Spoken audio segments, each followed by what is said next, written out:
누가복음 12장 13절 말씀 보겠습니다. 무리 중에 한 사람이 이르되 선생님 내 형을 명하여 유업을 나와 나누게 하소서 하니 이르시되 이 사람아 누가 나를 너의 재판장이나 물건 나누는 자로 세웠느냐 하시고 저희에게 이르시되 삼가 모든 탐심을 물리치라 사람의 생명이 그 소유에 넉넉한 데 있지 아니하니라 하시고 또 비유로 저희에게 일러 가라사대 한 부자가 그 밭에 소출이 풍성함에 심중에 생각하여 가로되 내가 곡식 쌓아둘 곳이 없으니 어찌할꼬 하고 또 가로되 내가 이렇게 하리라 내 곡간을 헐고 더 크게 짓고 내 모든 곡식과 물건을 거기 쌓아두리라.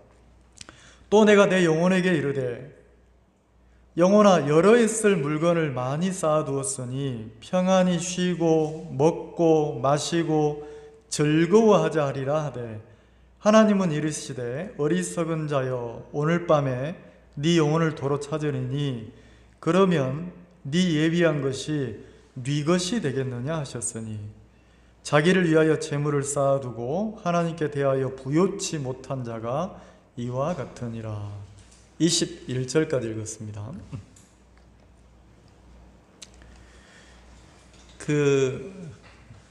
가장 추운 지역이 이제 남극, 북극 그러잖아요. 북극에 사는 에스키모인들은 왜 막 털모자 쓰고 앞에서 이렇게 이렇게 썰매 타고 막 이렇게 TV 같은 데 보면 나오죠. 에스키모인들. 너무 추우니까 이 에스키모인들은 동물의 가죽이 모피라 하죠. 동물의 가죽이 이렇게 굉장히 이렇게 소중한 거예요. 그래서 이제 고기도 먹고 이렇게 가죽을 얻으려고 이렇게 사냥을 하는데 사냥하는 동물 중에 늑대 있잖아요. 늑대를 사냥해서 가죽을 얻는 그런 일들이 많은데 늑대가 굉장히 똑똑하다는 거죠. 무리를 지어 다니고 똑똑하고 우두머리가 있어서 쉽게 잘 잡히지가 않는다는 거예요. 그래서 이제 여러 방법으로 늑대를 사냥하는데 늑대를 사냥하는 방법 중에 하나가 에스키모인들이 어떻게 늑대를 사냥하냐면 이 늑대가 너무 똑똑하니까 늑대보다 더 사람이 똑똑해야 되잖아요. 그래서 어떻게 하냐면 늑대의 습성을 이용한다는 거예요. 동물은 습성이 있어서 그 습성대로 루트 그렇게 이제 움직이잖아요. 그래서 늑대의 습성을 이용해서 이 에스키모인들이 아주 예리한 칼을 야리하게 갈아가지고 그 칼에다가 늑대가 좋아하는 동물의 피를 묻히는 거예요. 늑대가 좋아하는 동물의 피를 칼에 묻혀서 그 예리한 칼을 늑대가 다니는 습성을 이용해서 늑대가 다니는 길에다가 칼을 이렇게 여러 개를 꽂아 놓는다는 거죠. 그러면 칼을 꽂아 놓으면 그리 안 해도 추운데 굉장히 추운 북극 지역에서 칼을 꽂아 놓으면 칼이 쇠니까 더 차갑잖아요. 그래서 이제 칼이 이제 꽁꽁 이렇게 피가 온다는 거죠. 그러면 이제 늑대가 이렇게 배가 고프니까 무리를 지어서 이렇게 사냥하러 다니다가 피 냄새를 맡는 거예요. 피 냄새를 맡아서 근데 늑대가 너무 똑똑하니까 이 칼을 핥으면 안 돼. 이거 핥으면 잘못하면 죽는다. 이 생각이 있다는 거죠.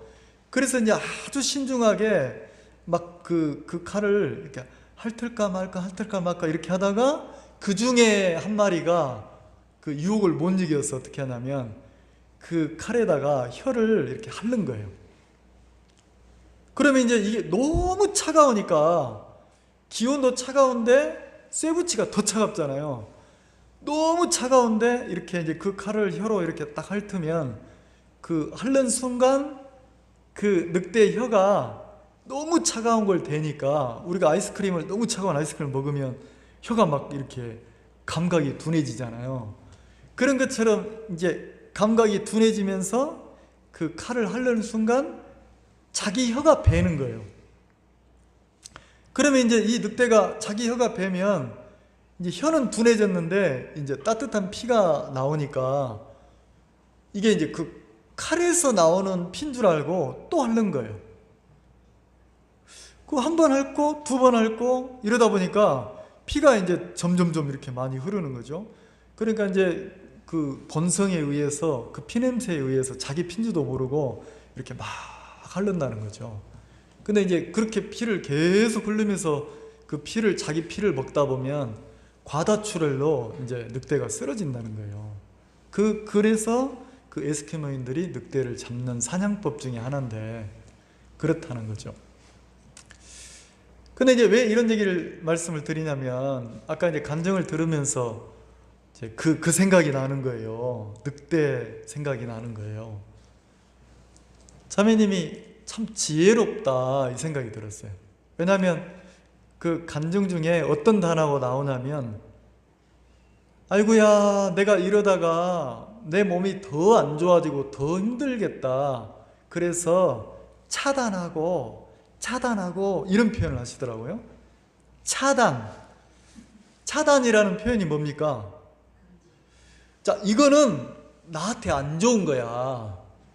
내가 이 이야기를 내가 받아들이면, 내가 이 소리를 받아들이면, 내가 이 일을 내가 받아들이면 누가 안 좋아요? 아, 내 심령이 굉장히 안 좋겠구나. 나에게 안 좋아, 내가 건강에도 안 좋고 내 마음도 안 좋고 내게 도움이 안 되는구나. 그걸 딱 판단을 해서 뭐 하냐면 차단한다는 표현을 하시더라고요. 차단. 만약에 이 북극에 사는 늑대가 이렇게 그 예리한 칼에 묻어있는 피냄새를 맡고 그 피를 한번 이렇게 그 핥는다고 칼을 딱 핥았을 때 또 피가 나와서 이렇게 그 미지근한 피가 흘러나오니까 그게 자기 피라는 걸 알고 내가 계속 핥으면 나는 죽는다, 내가 죽는다는 걸 알면 그 또 핥고 싶은 그 생각을 뭐 해야 됩니까? 네, 차단해야 된다는 거죠. 차단하면 살아야 죽어요? 사는 거라. 근데 동물이니까, 짐승이니까 그 지혜가 없는 거예요. 지혜가 없으니까 자기 혀가 그 쇠붙이를 핥는 순간 더 마비되니까 그것도 모르고 또 핥고, 한 번이 두 번 되고 두 번이 세 번 되고 이제 세 번 이상 넘어가면 쉽잖아요. 팍 핥다 보니까 피가 이제 칼에 묻어서 계속 나오는데, 칼에서 나온 피입니까? 자기 혀에서 흘러나오는 피입니까? 그 누가 죽이는 거예요? 자, 누가 이 늑대를 죽이고 있어요? 자기 생각이, 자기가 자기를 죽이고 있는 거잖아요. 그래서 진짜 나를 살리는 생각이 있고 나를 죽이는 생각이 있잖아요. 근데 이게 사단에게 탁 속으니까, 사단에게 잡히면 내가 이 생각을 따라가면 내가 죽는데, 마귀에게 속으면 어떻게 생각합니까? 이게 마치 나를 위하는 것 같고 내게 좋은 것 같고, 근데 한 번씩 느끼는 거예요. 이게 아닌데, 내가 공고해지는데, 내가 하나님과 멀어지는데, 내가 이게 아닌데, 느끼는데도 뭔가 이게 아니다 싶은데도 또 흘러가고 또 흘러가고, 이게 마치 늑대가 한 번 핥고 두 번 핥고 칼을 계속 빨아먹는 것처럼 그렇게 속는 사람들이 많다는 거죠. 암에 걸려보니까, 그리고 항암 치료를 해보니까, 내 생명이 한번 죽음 앞에 서보니까 이 자매님은 누가 자기 생명을 이렇게, 어떤 게 내 생명에 좋은 거고 해로운지를 이렇게 한번 생각을 하는 거잖아요. 그래서 내가 이 생각을 받아들이면 더 고통스럽고 더 스트레스를 받고 더 내가 힘들어지는구나. 그러면 내가 스트레스를 받으면 내 몸이 좋아집니까? 막 약해집니까? 약해지잖아요. 그러면 몸에서 다시 암이 재발할 걸 아니까 차단한다는 거죠. 차단. 그러면 자, 우리도 신앙하면서 다른 것 때문에 힘든 게 아니고 내가 요것만 한번 내가 핥으면, 내가 요것만 한번 취하면 나에게 득이 되지 않을까? 나에게 좋지 않을까?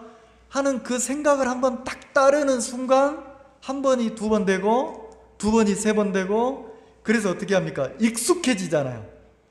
익숙해지면 그때부터는 뭐 합니까?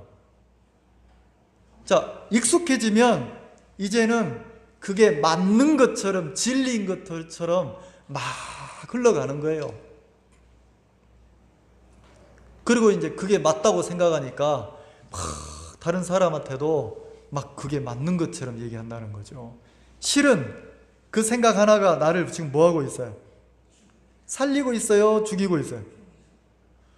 아, 그럼 내가 나를 살리는 생각은 뭐냐? 야, 진짜 내가 오늘 하루를 살면서 막 불신하고 원망하고 막 이렇게 괴로워하고 미워하고 이게 아니라 막 감사해하고 기뻐하고, 그리고 입으로 이렇게 내뱉어서 얘기를 하신다고 하잖아요. 내가 하나님을 경외합니다. 내가 주를 찬양합니다. 하나님 너무 감사합니다. 나에게 이 복된 하루를 주셔서 너무 감사합니다. 하나님, 내가 또 생명의 복음을 전할 수 있게 길을 열어주시고, 하나님이 오늘 하루 은혜를 입혀주시고, 막 이렇게 기도하고 이룬다고 표현을 하셨잖아요. 자, 그러면 차단할 건 차단하고 그 다음에 또 뭐 했습니까? 자기 마음에 나를 살리는 생각, 나를 살리는 쪽으로 마음이 막 갑니까 안 갑니까? 근데 그 나를 살리는 생각 하나에 내가 그쪽으로 가니까 내가 여호와를 찬양하고 여호와를 경외하고 막 감사하고 기뻐하고 막 이러니까, 그러면 생명이 살아날 수밖에 없잖아요. 간증을 들으면 참 감사하더라고요. 야, 진짜 나를 살리는 생각이냐 나를 죽이는 생각이냐. 마치 그 북극에서 하는 늑대처럼 한 번이 두 번 되고 두 번이 세 번 돼서 이제는 감각을 잃는 거죠. 그리고 그게 맞는 것처럼 막 예리한 칼을 또 빨고 또 빨고 혀로 핥으면 핥을수록 자기 피가 계속 흘러나서 이렇게 죽음에 이르는 그 늑대처럼 마귀가 신앙하는 우리를 속여서 사람들을 속이잖아요. 속여서 어떻게 하냐면 그 한 번만 더 이러면서 자기 생각을 믿도록 한다는 거죠. 그래서 참 많은 사람을 이렇게 이제 불행하게 만드는구나, 그런 마음이 이렇게 드는 거예요. 여기 보면 어떤 한 사람이 13절에 보면 무리 중에 한 사람이 그랬어요. 근데 이 무리가 어느 정도 맞냐면, 자, 12장 1절 한번 봅시다.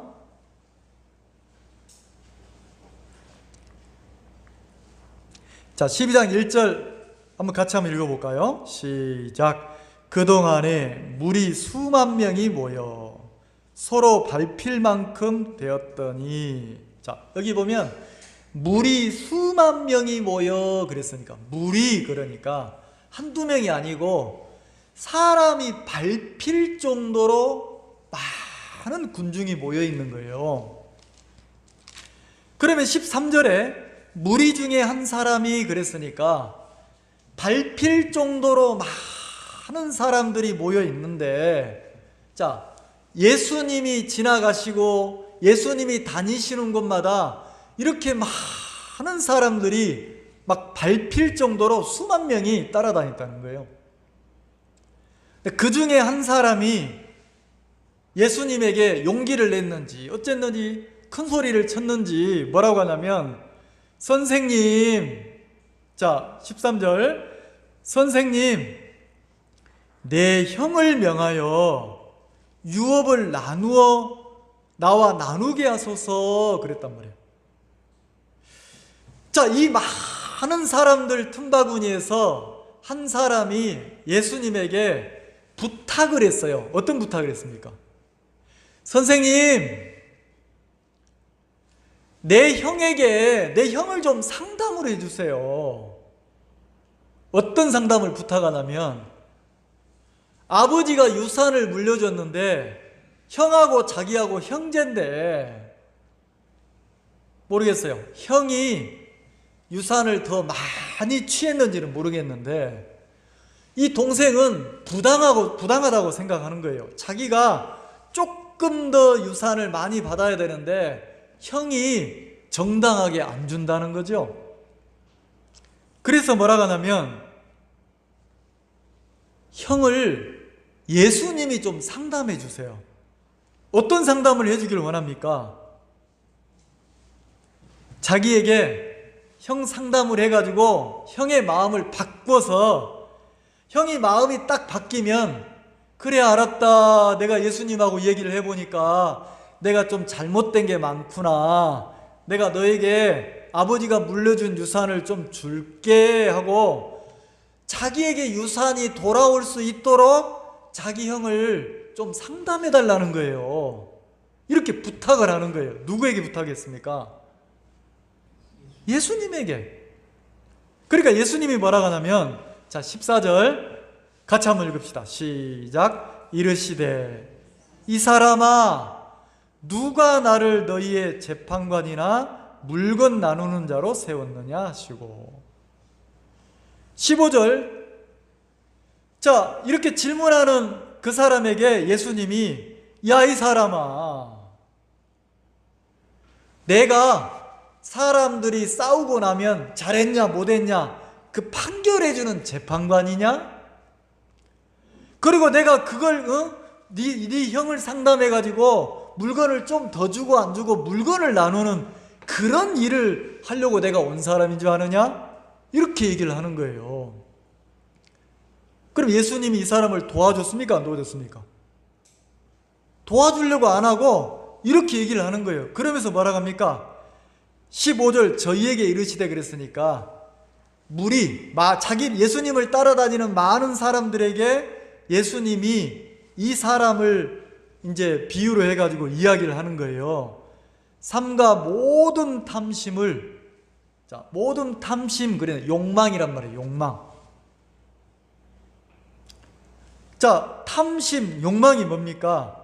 과도하게 자기 소유를 삼으려고 하는 과도한 욕심이란 말이에요. 탐심을 물리치라. 자, 뭘 물리치라고요? 탐심을 물리치라는 거지. 그러면 이 사람으로 비유로 말하면, 조금만 더, 마치 늑대가 한 번만 더 할자, 아이고 피냄새가 좋구나, 이런 것처럼, 내가 조금만 더 이런 것처럼, 예수님이 볼 때는 충분한데, 넉넉한데, 자기 소유를 더 많이 늘리려고 하는 그 마음이 욕망이라는 거죠.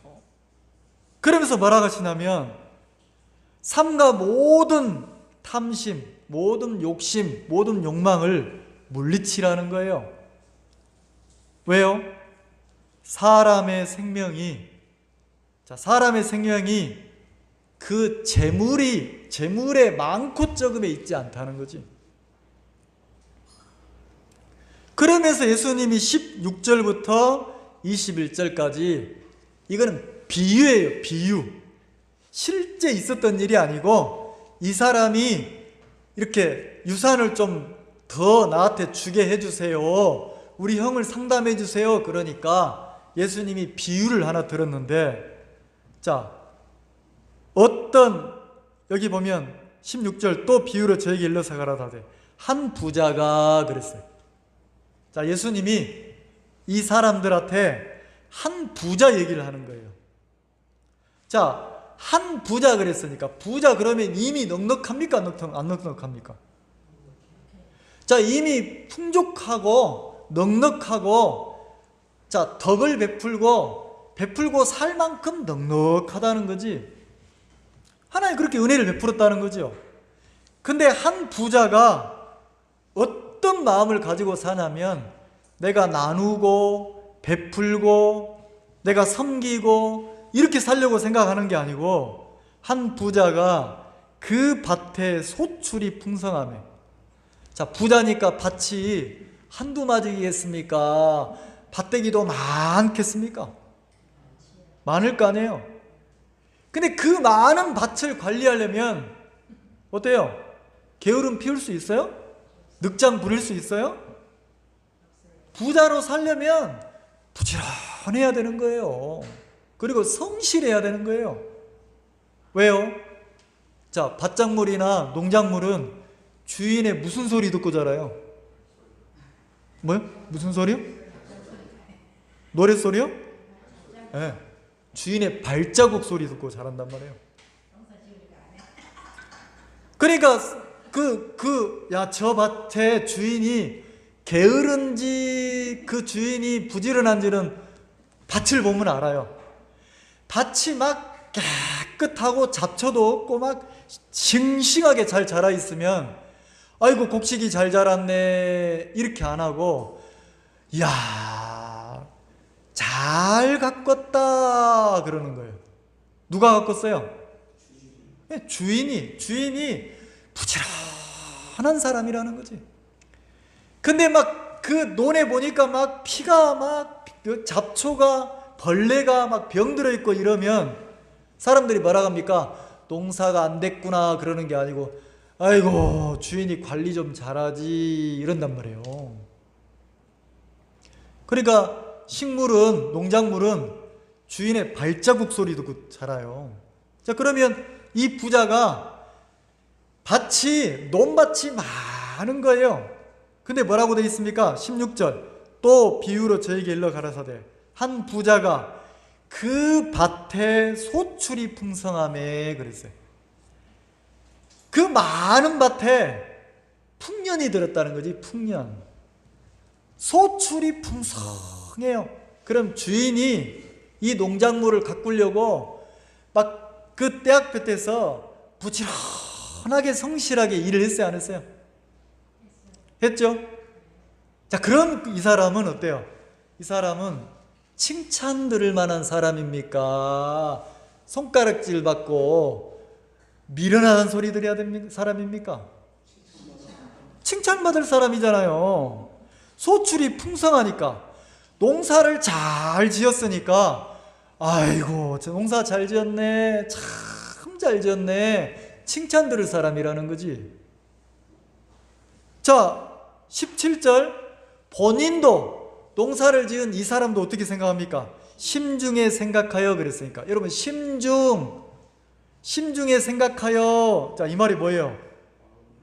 마음에 혼자 생각하는 거, 혼자 말하는 거예요. 혼자 말해봤어요? 혼자 말해봤습니까? 말은 않는데 지그시 웃으면서 손녀를 보고 할아버지가 흐뭇하게 웃고 있어요. 그러면서 속으로 할아버지가 그 손자를 보고 어떻게 생각해요? 아, 딱 그놈 참 이쁘다. 누구 새끼인가 참 이쁘다. 어디서 저렇게 이쁜 놈이 나왔노? 아이고 이쁘다 하고 미소 짓고 흐뭇하게 바라보고 있어요. 그리고 속으로는 뭐예요? 생각한다는 거지. 이게 심중에 생각하는 거예요. 여러분도 속으로 생각해봤죠? 농사 짓는 사람이 어느 때 가장 뿌듯하겠어요? 밭에 막 내가 지은 농사가 풍년이 들어가지고 막 주렁주렁 열려가지고 잘 열렸는 거예요. 그러면 그 농사를 보면서 어떻게 해요? 속으로 어떻게 생각합니까? 막 흐뭇하고 뿌듯하고 아이고 고생한 보람이 있네, 이 마음 들지 않겠어요? 맞죠? 그렇게 17절 읽어봅시다. 17절 같이 읽읍 시작. 심중에 생각하여 가로되 내가 곡식 쌓아둘 곳이 없으니 어찌할꼬 하고. 자, 그 밭에 풍성한 곡식을 보면서 심중에 생각했어요. 어찌할꼬 이렇게 생각했어요. 어찌할꼬. 걱정이 아니에요. 이렇게 많은데 어디다 쌓아두지? 농사가 잘 됐다는 겁니까? 못 됐다는 겁니까? 자, 그럼 누가 잘 졌어요? 이 농사. 내가 올해는 농사를 잘 지었구나. 누가 농사를 잘 졌어요? 내가. 그러니까 누구 마음이 뿌듯해? 농사 지은 내 마음이 뿌듯한 거예요. 뿌듯한 거예요. 그래서 어떻게 합니까? 자, 18절 또 가로되 그랬어요. 그러니까 또 속으로 생각하는 거예요. 또 속으로 어떻게 생각해? 내가 이렇게 하리라. 내가 이렇게 하리라. 저 많은 풍년든 저 곡식들 어떻게 할 거 하다가 이렇게 해야 되겠다. 어떻게 해요? 내 곡간을 헐고. 자, 곡식을 쌓아두는 곡간, 창고를 뭐 한다고요? 헌다는 거야. 자, 미련한 짓입니까? 자랑스러운 일입니까? 아니, 버젓이 있는 곡간을 헐어. 왜 헐어? 다 안 들어간다는 거야.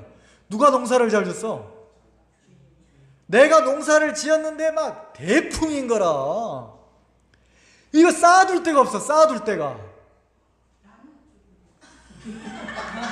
그러면 지혜롭지. 나눠주면 지혜로운데 나눠줄 마음이 없어. 일단 뭐 해야 돼요? 나눠주더라도 일단 누구 창고에 쌓아놔야 돼?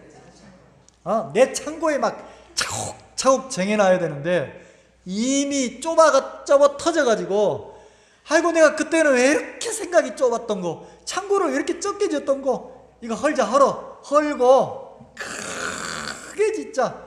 자, 지었어요? 속으로 생각하고 있어요? 생각만 하고 있어. 뭘 바라보면서? 밭에 풍년이 든 걸 보면서. 누가 농사를 잘 지었어? 내가 잘 지은, 내가 땀 흘려서 수고하고 내가 고생한 그걸 보면서 지금 생각하고 있는 거야. 그러니까 지금 무슨 생각하고 있어요?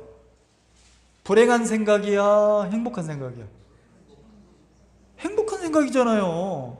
농사가 잘 된 걸 보고 창고를 헐어버리자. 창고를 헐고 어떻게 짓자? 크게 짓자. 크게. 그리고 뭐라고 합니까? 내 모든 곡식과 물건을, 자, 내 모든 곡식과 물건, 자기 소유를 어디에 쌓아두자? 큰 곡간, 새로 지은 곡간에 거기에 쌓아두자. 거기. 자, 거기를 생각해 봅시다. 거기. 자, 그럼 이 사람은 상상을 해보세요. 그 넓은 들녘에 농사를 지을 때 막 밭을 갈고 김을 메고 약을 치고 막 고생해가지고 농사를 지었는데 풍년이 들었어. 그리고 이제 그걸 소출을 해서 창고가 적으니까 그 창고를 헐고 새로 크게 지어가지고 거기에다가 농산물을, 이제 수확한 농산물, 추수한 농산물을 쌓고 창고가 또 한쪽이 남으니까 또 자기 소유물을 거기에 쌓아둔다는 거예요. 어디에 쌓아둬요? 거기. 그럼 거기가 어디예요? 새로 지은 창고야. 가득가득 들어있는 창고. 그러면 이 사람의 마음은 전부 어디에 가 있겠어요? 네, 거기에 가 있는 거예요. 거기가 어디예요? 새로 지은 곡간. 새로 지은 곡간. 뭐가 들어있어? 거기에 막 내 소유나 내 곡식들이 가득 들어있는 거예요. 그럼 이 사람은 이제 거기에다가, 그 곡간에다가 곡간을 가득 채워놨으니까 이 사람은 곡간만 생각하면 어때요? 행복해요, 안 행복해요? 곡간만 생각하면 든든해요, 안 든든해요? 아니, 농사 짓는 사람이 풍년 들어가지고 곡간을 가득 채워놨으면 곡간만 생각하면 든든하고 흐뭇할 거 아니에요. 맞죠? 그래서 얼마나 흐뭇한지 19절 한번 봅시다. 19절. 가득 쌓아두고 나서 19절 뭐라고 합니까? 같이 읽읍시다. 시작. 또 내가 내 영혼에게 이르되 영혼아 여러 해 쓸 물건을 많이 쌓아두었으니 평안히 쉬고 먹고 마시고 즐거워하자 하리라.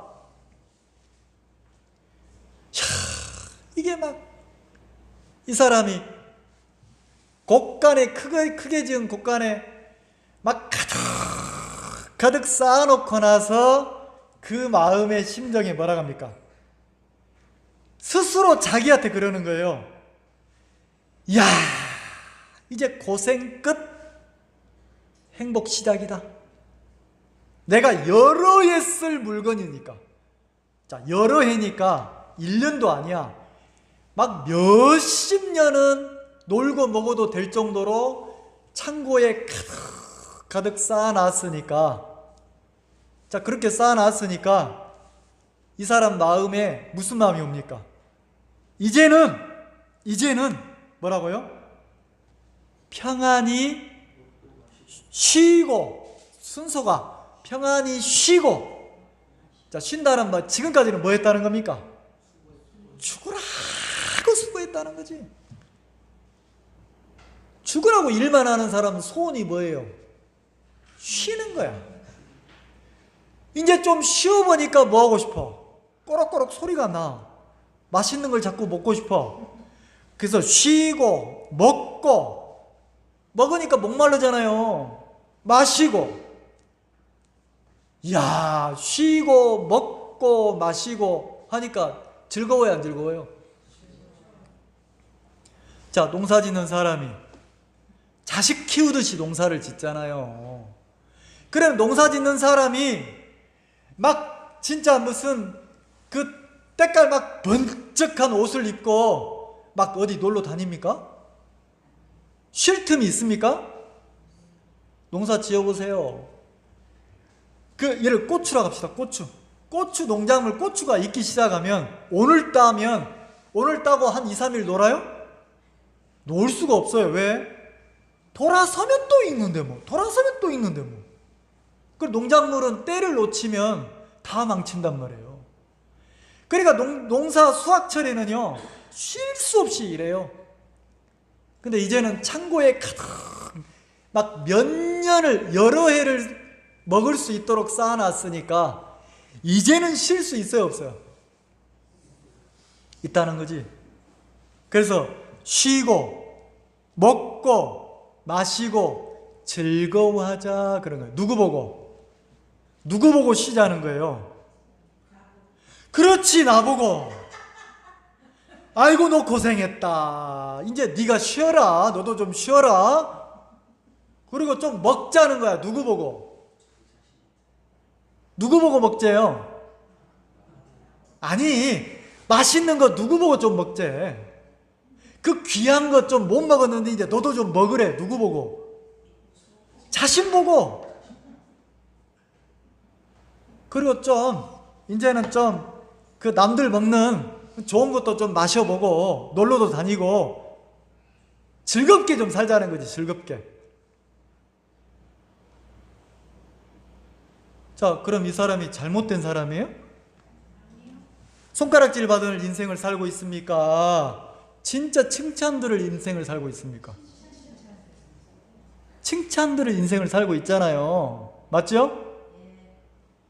자, 그러면 이 사람의, 자, 요 사람 인생처럼 나도 여러분도 지금 그렇게 살았어요, 안 살았어요?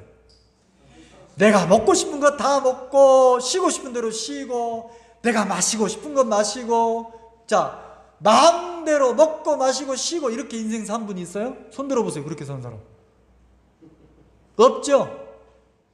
조금 더 참고 조금 더 힘내서 내가 곳간에 내가 나도 풍성해질 때까지 조금만 더 단내 나더라도 열심히 그렇게 살았어요, 안 살았어요?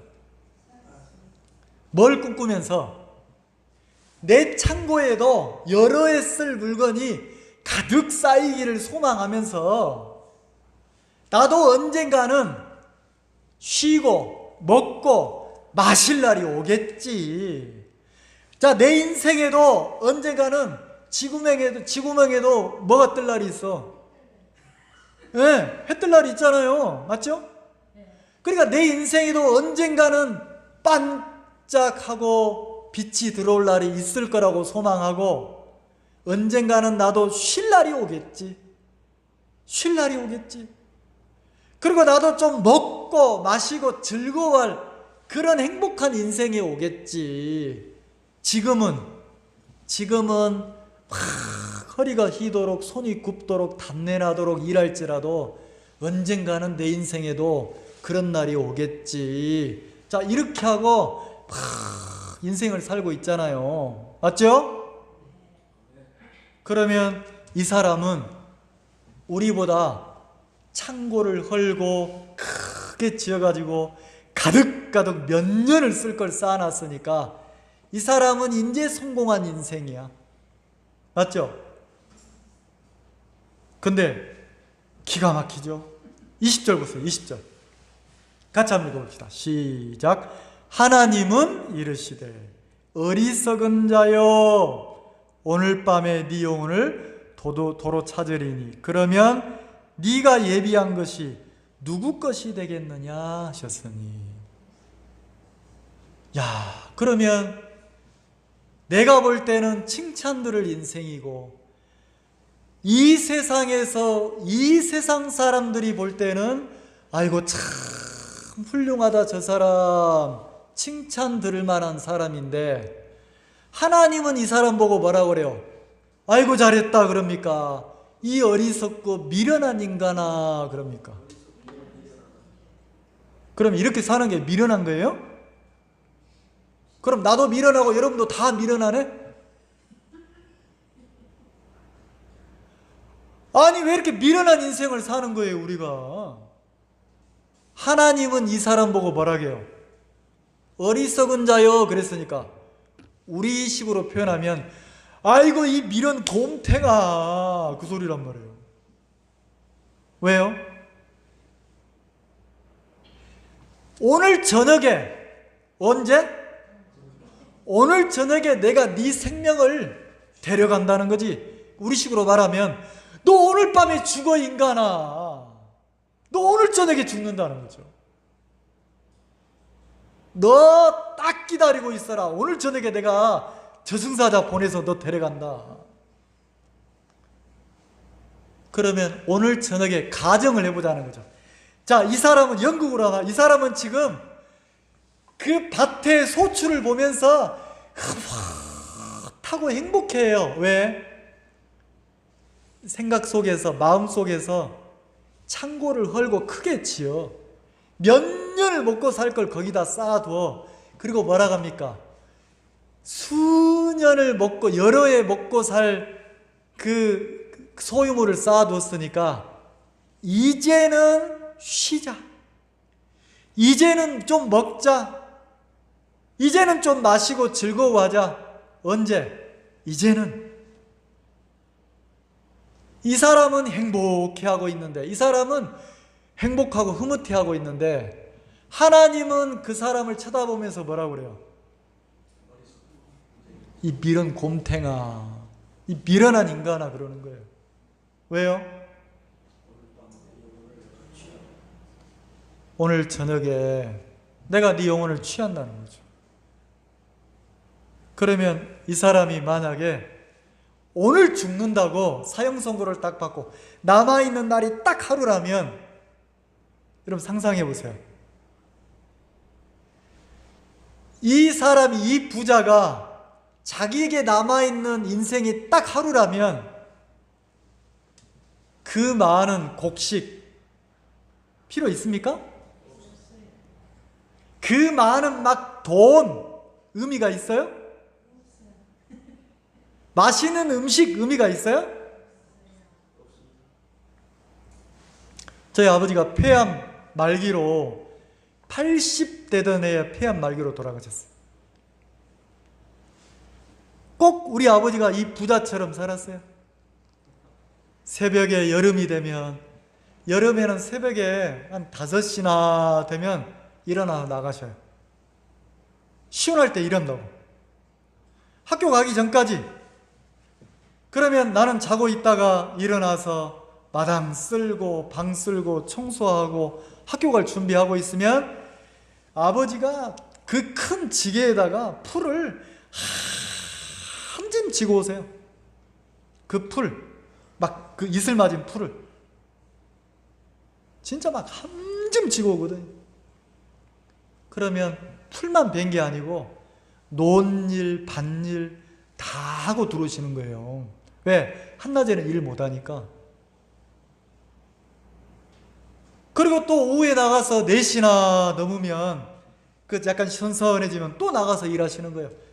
해 지고 한참 있다가 막 어둑어둑해질 때까지 여름에는 일하고 들어오세요. 근데 어느 날 가을이 다 됐는데 우리 아버지가 병원에 입원해가지고 계시는 거예요. 연락받아 가봤더니 폐암 말기라는 거예요. 폐암 말기. 폐암 말기인데 병원에서 제가 그 담당 과장님을 만나니까 우리 아버지가 한 달 산다는 거예요. 한 달. 내가 아버지 보고 아버지 이제 예수님 좀 믿으세요. 아버지도 구원받고 천국 가셔야 되잖아요. 하나님 믿으세요. 그러면 말 끝나기가 무섭게 야 이 빌어먹을 놈아, 예수 믿으면 빵이 나오냐 떡이 나오냐, 정신 차려라, 이러셨어요. 우리 안에 있으니까 산 증인이죠. 가족들 모임 있을 때 아버지 생신이라고 상을 차려놓고 이게 막 자식들이 다 모여 있는데 나는 걱정인 거죠. 왜? 아버지가 하나님을 믿고 천국 갔으면 좋겠는 거예요. 아버지 예수 예 그러면 상을 못 뽑는 거라. 내가 제일 싫어하는 게 예수다. 내가 예수한테 내 아들놈들 다 뺏겼다. 내가 나와서 내가 키워놨더니 예수가 내 아들놈을 다 뺏어갔다는 거죠. 코만 안 믿으려고 하는 거예요. 다 좋은데 누구를 안 믿으려고 하냐면 예수를 안 믿고 하나님을 안 믿으려고 하는 거예요. 안타깝잖아요.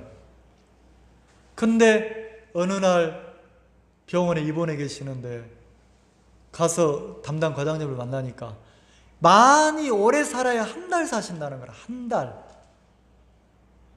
근데 내가 겁이 나서 아버지한테 말을 못 하겠는 거예요. 내가 지금 무슨 얘기를 해야 됩니까? 아버지 이제 며칠 안 남았습니다. 하나님 믿으세요. 이야기를 해야 되는데 그 이야기하면 그만 막 손이 올라올까 봐 예수님 얘기에다 뺨을 몇 번 맞았단 말이에요.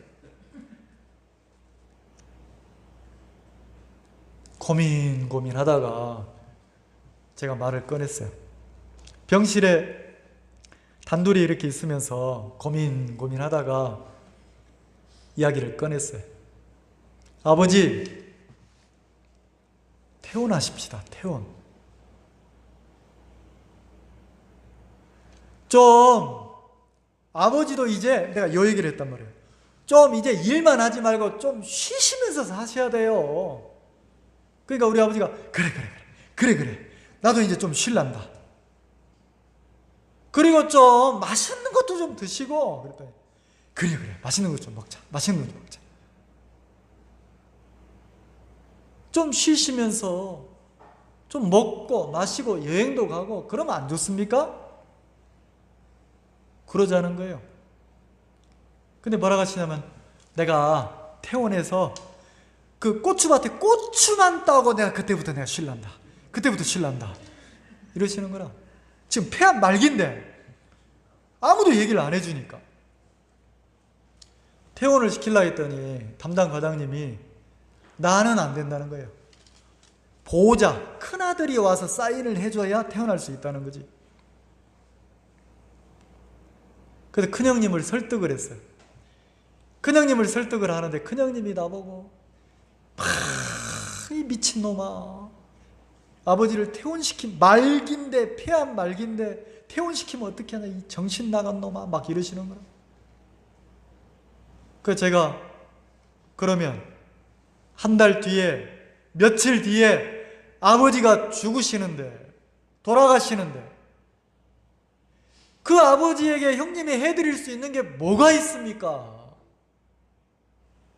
시간을 좀 당기면 돌아가실 거 아니냐고. 근데 뭘 해드리겠냐고. 만약에 아버지가 천국과 지옥이 있는데 복음을 듣고 구원을 받아 천국 간다면 그게 가장 큰 효도가 아니냐고. 야 이놈아, 죽으면 그만이지, 천국이 어디고 지옥이 어딨냐 이놈아. 예, 좋습니다. 그럼 형님, 만약에 있으면 어떻게 하랍니까? 없을 수도 있지만 있을 수도 있는데, 만약에 있다면 형님 때문에 아버지 지옥 가면 책임지세요. 그렇게 싸웠어요. 나중에 싸우니까 형님이 네가 책임져라, 네가 책임져, 네가 알아서 해라 이러는 거예요.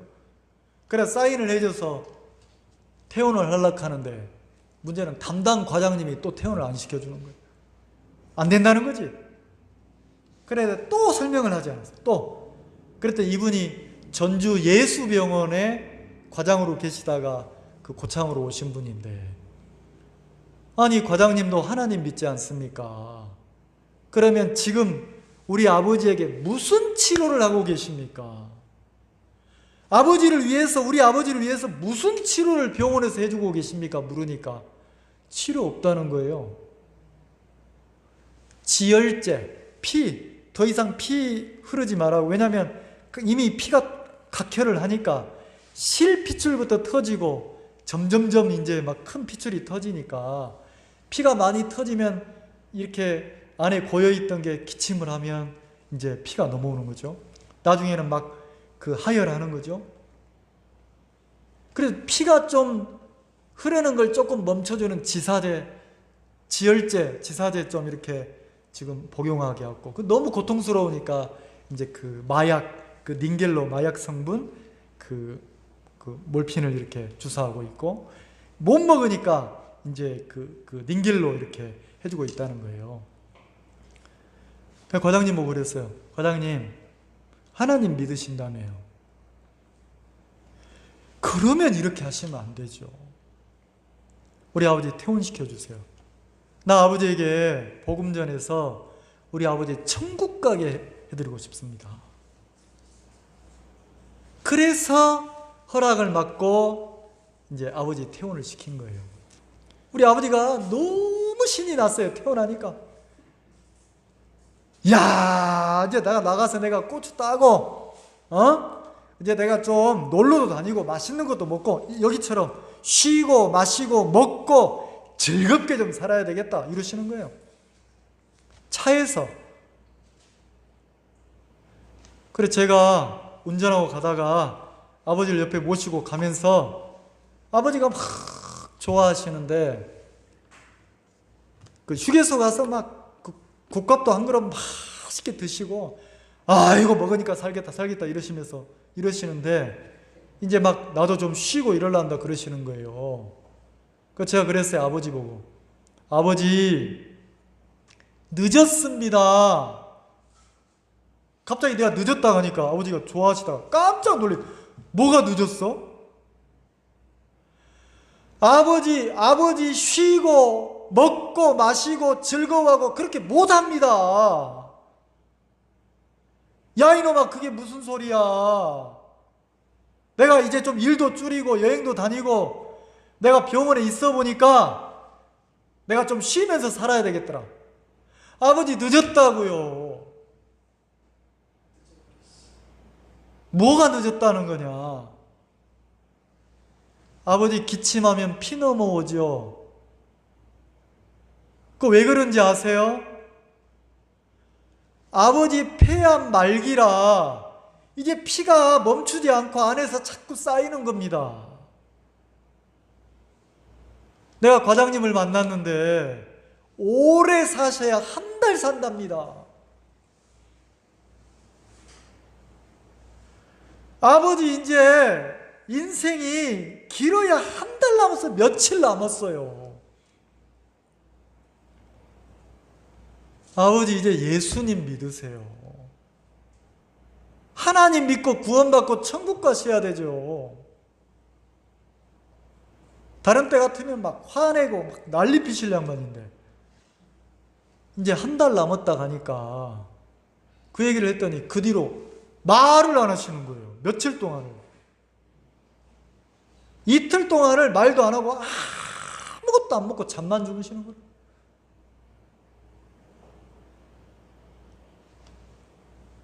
귀는 열려 있잖아요. 자고 있어도 계속 제가 얘기했어요. 아버지 이제 마음 바꾸세요. 아버지가 마음만 바꾸시면 아버지 천국 갈 수 있어요. 왜 예수님을 안 믿으려고 하십니까? 지금까지 고생만 하셨는데 이제 예수님 믿고 천국 가셔야 되지 않겠습니까? 아버지 이 아들의 소원입니다. 아버지 마음 좀 여세요. 귀에다 대고 끄떡도 안 하시는 거예요. 이틀이 지났어요. 이틀 지났는데 새벽에 일어나셨더라고요. 새벽에 일어나시더니 배고프다는 거예요. 그래 빵하고 밥이 그래서 사다 놓은 빵하고 우유를 드렸어요. 빵하고 우유를 다 드시더니 내가 몰골이 흉하다. 면도를 좀 해야 되겠다는 거죠. 그래서 아버지가 이제 기운이 없으니까 이제 거울로 해가지고 면도를 다 해드렸어요. 그리고 아버지가 마음을 딱 바꾸신 거예요. 야, 사람이 희한하대요. 자기 마음에서 안 믿으려고 하니까 뺨도 때리고 상도 없고 막 소리를 지르고 이러셨던 분이 내가 이제 죽는구나. 내가 죽으면 내가 이 세상 이제 끝이구나. 그럼 만약에 천국과 지옥이 있다면 내가 지옥 간다면 불행하겠구나. 나도 천국을 가야 되겠다. 저 아들들이 저렇게 이야기하는데 내가 한번 들어봐야 되겠다. 그래도 마음을 바꾸신 거예요. 그래서 뭐라고 하시냐면 자기가 하나님을 믿고 싶다는 거예요. 이야기해보라는 거지. 그래서 아버지를 앞에 딱 앉아 계신 아버지를 놓고 복음을 전했어요. 복음을. 하나님의 아들이 누군지 아십니까? 우리 아버지는 많이 들었으니까 알죠. 하나님의 아들이 예수님이지. 예수님입니다. 그 예수님이 이 땅에 왜 온지 아세요, 아버지? 복음을 쭉 전했어요. 교회에 보면 십자가가 있잖아요. 십자가. 우리 아버지가 어머니 잡으러 교회를 몇 번 갔기 때문에 아세요. 십자가가 있는데 그 십자가가 빨간 십자가, 요즘은 뭐 하얀 것도 있지만 옛날에는 다 빨간 십자가가 있어요. 왜 십자가가 빨간지 아세요? 교회 십자가가 빨갛게 옛날엔 다 빨갰단 말이에요. 십자가가 왜 빨갰냐면 그 십자가에 하나님의 아들 예수님이 못 박혀서 피 흘려 죽었단 말이에요. 피. 아버지, 하나님의 아들 예수님이 십자가에서 못이 박혀서 피 흘려 죽었습니다. 왜 피를 흘리고 죽은지 아세요? 우리 모든 사람의 죄값을 대신 치르려고 피 흘려 돌아가셨습니다. 내 죄도, 아버지 죄도 예수님이 십자가에서 피 흘려 돌아가시면서 그 죄를 다 속죄하셔서 우리 죄를 다 끝내놓으신 겁니다. 복음을 쭉 전해드렸어요. 근데 놀라운 일이 벌어졌어요. 무슨 얘기를 해도 하나님, 예수 얘기하면 거부하시던 분이 믿으라고 강요할 필요가 없는 거 있죠. 스펀지가 물 빨아들이듯이 그렇지, 그렇지, 그렇지 이러시는데, 그러면 아버지 죄도 예수님이 십자가에서 피 흘려 돌아가시면서 아버지 죄도 영원히 씻어졌습니까? 안 씻어졌죠? 내 죄도 씻어졌지. 씻어졌지. 그러면 아버지 죄가 깨끗하게 씻어져서 아버지도 거룩하고 의롭게 됐습니까? 안 됐습니까? 나도 거룩하지. 나도 거룩하지. 나는 깜짝 놀랐어요. 여러분, 하나님 믿으세요 그러면 됐다, 막 죽으면 그만이지, 뭐 천국이 있고 지옥이가 뭐 그 잔소리 하노. 누가 그런지 아세요? 마귀가 속이고 있는 거예요. 마음을 딱 정하고 하나님을 믿으려고 하니까, 나는 우리 그런 아버지를 처음 만나봤어요. 전해주는 대로 그냥 그대로 믿으시는 거예요. 그대로. 근데 내가 안 믿어질 정도로 그대로. 그래서 구원을 받으셨어요. 그리고 아버지가 구원받고 너무 좋아하시는 거예요. 너무 행복해 하시는 거예요.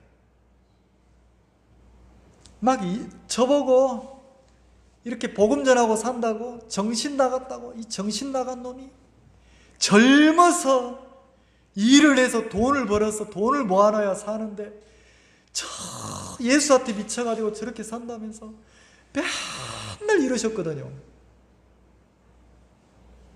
근데 아버지가 구원을 딱 받고 나서 말이 달라지는 거 있죠. 말하시는 게 달라지는 거예요. 야야, 나한테 말씀 좀 더 전해줘라. 나한테 말씀 좀 더 전해줘라. 또 복음을 전해드리고, 또 복음을 전해드리고. 나중에 아버지가 뭐라고 하시냐면, 내가 만약에 인생을 다시 살 수 있다면 내가 너처럼 한번 살아보고 싶다. 나는 인생을 잘못 살았다.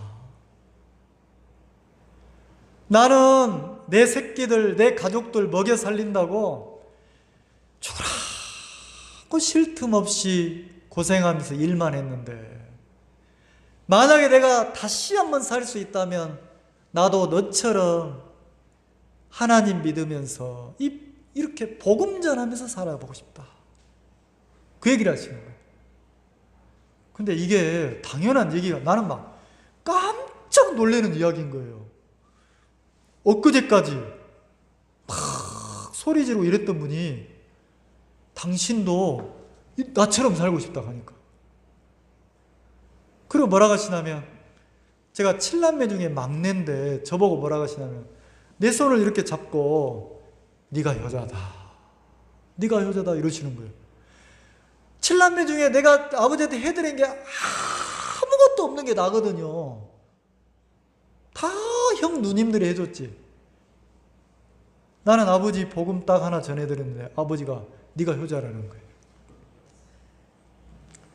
그러면서 뭐라고 하시냐면, 큰형님이 그때 하나님을 안 믿고 있을 때예요. 내가 이제 죽어도 내가 아무런 걸리는 게 없다. 내가 천국 가니까 걸리는 게 없다. 근데 딱 하나 걸리는 게 있다. 네 자형, 네 큰형 꼭 예수 믿게 해라. 불쌍한 사람이다. 꼭 예수 믿게 해라. 그리고 돌아가셨단 말이에요. 자, 그럼 우리 아버지는 80 되던 그 복음을 듣기 전까지는 하나님이 볼 때 잘 살았습니까? 어리석게 살았습니까? 우리 아버지 성실했는데요? 부지런은 했는데요? 자식들 잘 키웠는데요? 내가 성실하고 부지런하고 자식 잘 키우고 살다가 죽어 지옥 가면 지혜로운 사람입니까? 미련한 사람입니까? 근데 우리 아버지가 딱 복음을 듣고 구원을 받았어요. 그럼 이제는 하나님이 우리 아버지를 보고 미련하다 합니까? 지혜롭다 합니까? 지혜롭다 하는 거예요. 여러분, 우리가 하나님을 믿고 사는 사람처럼 지혜로운 사람이 없어요. 하나님을 믿고 신앙하면서 복음을 섬기고 사는 사람처럼 지혜로운 인생이 없단 말이에요. 자, 누가 지혜롭다고 합니까? 하나님이. 세상에 속한 사람들은, 육신에 이끌려가는 사람들은 그런 나를 보고 지혜롭다고 합니까? 미련하다고 합니까? 미련하다고 하는 거예요. 그런 거듭난 그리스도인들은, 하나님을 섬기는 사람들은 하나님에게 지혜롭고 진짜 하나님에게 칭찬 듣는 인생을 살면 그러면 되는 거예요. 그러면 된다는 거죠. 그러면 하나님이 지금 나에게 물으신다는 거죠. 어리석고 미련한 자야, 이렇게 하시는지, 아니면 야, 지혜롭고 아름답다 이러시는지. 만약에 내가 구원받고 신앙을 하면서도 이 부자처럼 창고를 헐고 더 많이 쌓고 이 땅에 소망을 두고 산다면 하나님이 볼 때 내가 지혜롭습니까? 미련합니까? 미련하잖아요. 근데 만약에 내가 이 땅에 살고 있는데 하나님을 믿으면서 하늘의 소망을 두고 산다면 하나님이 나를 보고 지혜롭다 하실 거라는 거죠. 자, 하나만 묻고 마치겠습니다. 자, 여러분, 하나님이 여러분 보고 미련하다고 하면 미련하다는 소리를 듣고 싶으세요? 야, 너 참 지혜롭다, 이 소리를 듣고 싶으세요? 그럼 지혜롭다는 소리를 들으려면 창고 헐고 더 많이 쌓고 먹고 마시고 즐거워, 이렇게 살면 미련한 거예요. 우리 아버지처럼 마음을 바꿔서, 자, 누구를 믿어야 지혜로운 사람이 됩니까? 누구를 믿어야요? 네, 하나님을 믿어야. 여러분이 하나님을 믿는 데는 가장 첫 번째 마음을 딱 정하는 거예요. 아, 나도 이제는 누가 뭐라 해도 내가 하나님을 믿는 사람이 돼야 되겠다. 그 마음을 정하면요, 믿음을 갖기가 너무 쉬워요. 그리고 행복해져요. 근데 마음이 안 정해지고 갈등하잖아요. 교회를 갈까 말까, 나올까 말까. 그러면요, 계속 세상에 마음을 뒀다가 하나님 마음 이러면요 어려워요. 근데 마음을 딱 정하고 살면, 내가 평생 지금까지 미련하게 살았는데 내가 이제부터라도 내가 하나님을 믿고 살아야 되겠다고 마음을 딱 정하면 여러분에게 믿음도 생기고 하나님이 여러분을 막 기쁘게 하세요. 그리고 어떤 자매님 간증하신 것처럼 마음에 믿음이 생기면 그 힘이 생겨요. 차단할 건 딱 차단하고, 그리고 또 내가 막 하나님 앞에 기도하고 감사하고 막 주를 경외하고, 이렇게 내가 또 마음 쏟아야 될 것은 막 신앙인으로 마음 쏟을 수 있도록 그런 기능이 생긴다는 거죠. 그래서 여러분들이 마음을 정하고 하나님을 믿어서 여러분들이 참 지혜롭고 행복한 인생을 사시길 바랍니다. 기도하겠습니다.